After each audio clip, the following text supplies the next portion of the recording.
Hello everyone, this side is Yogesh Rawat and this video is for 31st October 2022 Monday कि Monday के दिन अब आपको क्या करना है, उसके लिए आपका जो रिसर्च होना चाहिए, उसके लिए आपको क्या ट्रेड्स बन सकते हैं, किस तरीके से आपके रेजिस्टेंस और सपोर्ट बन सकते हैं, वो आपके लिए मैं इस वीडियो में लेके आया हूँ।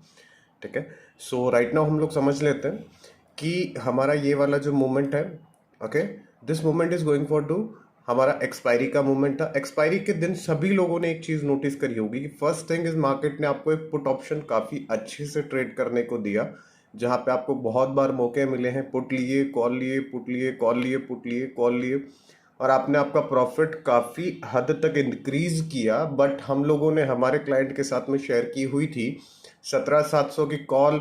हमने कहा था कि 17,660 के आसपास अगर मिलती है या 17,670 के बिटवीन आपको अगर सपोर्ट मिलता है, सपोर्ट लेगा। और 17,700 की कॉल ऑप्शन हमने रिकमेंड की थी ₹2 के आसपास। वो कॉल हम लोगों के देने के बाद ही 35 रुपीज तक का ट्रेड बना गई, right. So this kind of trades आपको लेना होगा। और ये ट्रेड्स फ्राइडे के ये ट्रेड्स हमारे थर्सडे के थे, एक्सपायरी वाले दिन, राइट। उसके दिन हम लोग फ्राइडे के दिन आपने मार्केट को एक नोटिस किया होगा कि एक नॉर्मल रेंज में उसने मार्केट एक नॉर्मल रेंज में घूमता रहा। अब हमारी स्ट्रैटेजी क्या होनी चाहिए मंडे मार्केट के लिए, वो मैं आपके साथ शेयर करूंगा। मंडे मार्केट के लिए आपका नोटिस होना चाहिए कि आपके लिए एक रेजिस्टेंस मैंने क्रिएट कर दिया है। सपोर्ट आपके लिए क्या होना चाहिए वो आपके सामने है। रेजिस्टेंस आपका होना चाहिए 17,840 के आसपास। सपोर्ट आपका होना चाहिए 17,660 के आसपास। ठीक है, ये आपके रेजिस्टेंस और सपोर्ट के काम करेंगे। अब आपको इसमें समझना क्या है कि इफ इन केस अगर मार्केट की कंडीशन ये होती है कि वो एक गैप अप ओपनिंग देता है आपको यहां कहीं, राइट, तो आपको उसके बाद करना क्या है। अगर आपको मार्केट यहां गैप अप ओपनिंग देता है तो आपको वेट करना है कि वो इस एजेस के ऊपर निकल जाए, तो आपको एक बाइंग मूवमेंट मिलेगा, राइट। बट उसके लिए वेट करें कि एजेस से सीधे ऊपर निकलने के बाद डायरेक्टली आप उसमें एंट्री ना ले, बिकॉज प्राइस एक्शन पे फोकस करें। हमेशा चार्ट एक बार रीटेस्टिंग करती है, देन फिर वो ऊपर इस तरीके से आपको मूवमेंट देती है। ठीक है, ये आपका पहला हो गया। एंड अगर इफ इन केस मार्केट यहां कहीं खुल के इस एजेस पे वो रेजिस्ट कर देता है और नीचे की तरफ वापस मूव करने लग जाता है, तो आपको वेट करना है कि वो मूवमेंट आने के बाद वो एक बार रीटेस्ट करे, देन फिर आपको पुट में बैठना है। वो आपके लिए करीबन यहां तक के टारगेट बना सकता है, राइट।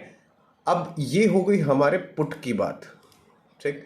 अब हमारे लिए जरूरी क्या है, अगर if in case market already gap down opening होती है तो आप वहां पे उस कंडीशन में क्या करेंगे, या मार्केट बीच में कहीं फ्लैट मार्केट ओपनिंग होती है तो उसमें आप उस कंडीशन में आप क्या करेंगे।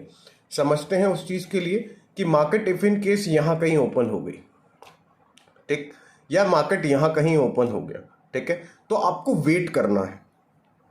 आपको वेट करना होगा क्योंकि ये जो एरिया है एक 200 पॉइंट और 100 पॉइंट के समथिंग जो एक एरिया बना हुआ है, इस एरिया में कहीं भी ट्रेड लेना पॉसिबल नहीं है। अगर आप एक अच्छे ट्रेडर हो तो ये चीज जानते हो कि आपको एजेस के ऊपर या ब्रेकआउट्स पे ट्रेड करना चाहिए। इफ इन केस अगर आप बीच में कहीं ट्रेड कर रहे हैं, आप एक स्कैल्पिंग स्ट्रेटेजी ले सकते हैं। अदरवाइज मेरी रिकमेंडेशन यही होगी कि आप हमेशा कोशिश करें कि प्राइस एक्शन पे फोकस करें। मार्केट अगर एजेस पे आपको ब्रेकआउट देता है, उस ब्रेकआउट पे फोकस करें और वहां एक ट्रेड ले, क्योंकि that will be good money for you, right. So अगर आपको ये चीज नोटिस करना है कि अगर यहां कहीं मार्केट ओपन हो रहा है तो आप उसे इग्नोर करें और कोशिश करें कि आप उसकी तरफ ना अट्रैक्ट हो, उसको थोड़े टाइम के लिए इग्नोर करें, उसे कोशिश करें, उसे देखें कि मार्केट किस तरीके से मूवमेंट दे रहा है। अगर इफ इन केस मार्केट यहां कहीं ओपन होके, ठीक है, मार्केट इफ इन केस अगर यहां कहीं ओपन होता है, ये यहां कहीं ओपन होता है, तो we'll go for the call.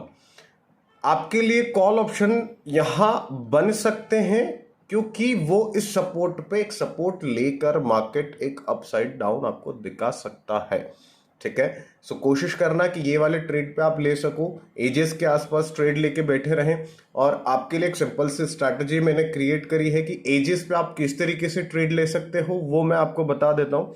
Edges पे ट्रेड करने का सबसे अच्छा तरीका होता है कि या तो आप प्राइस एक्शन पे एक बढ़िया मूवमेंट कैप्चर करके और उसकी तरफ आगे बढ़े। अदरवाइज अगर आप ये नहीं कर पा रहे हैं तो आप सिंपल सा एक स्ट्रैडल, छोटा स्ट्रैडल आप यहाँ पे बना सकते हो, जिसे हम लोग हैजिंग कहते हैं। एक क्वांटिटी आप 100 क्वांटिटी ऊपर की तरफ ले लें, एक 100 क्वांटिटी आप एक पुट की तरफ ले लें और एक कॉल में ले लें।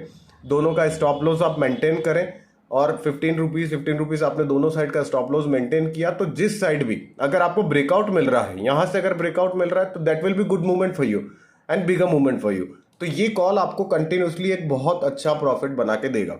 ठीक है, सेम स्ट्रेटजी आपको यहां भी रखनी है, इन एजेस पे ही आपको ट्रेड करना है। ओके, इन एजेस पे ट्रेड करने के आपके सबसे अच्छे ऑप्शन इसलिए हैं because that will be good movement.